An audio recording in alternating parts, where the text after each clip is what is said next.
Ito nga pala yung inasikaso ko last week, ang aming business permit. Kaya ito rin yung reason kung bakit nabawasan ang time ko sa TikTok at hindi ako makakapag-live selling. Inasikaso ko muna ang aming business permit at ito, nagbabayad ako ng aming permit dito sa munisipyo.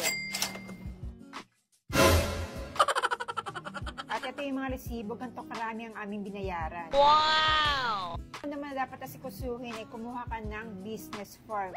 And then, kailangan meron ka ring DTI bago ka makakuha ng barangay clearance. Pagkatapos, pwede ka na kumuha ng fire safety inspection certificate, sanitary permit, meron yung x-ray dapat, tapos zoning certification, and then certification of annual inspection, and then ito yung pinakahuli, bibigyan ka na ng mayor's permit. At kahapon, January 10, finally, nakuha ko na rin ang aming business permit. Kaya ang ginawa ko, pinalaminate ko na agad ang aming business permit at barangay clearance para mailagay ko na sa aming tindahan. At ito ang aming sari-sari store at kahit maliit lang ito, proud ako dahil sa bukod sa meron kaming barangay clearance, meron din kaming business permit. So, masarap maghanap buhay, payapa ang buhay lalo na kapag alam mong legal ang iyong negosyo. Kaya ano pa hinihintay nyo sa mga may negosyo dyan, kumuha na rin kayo ng inyong business permit.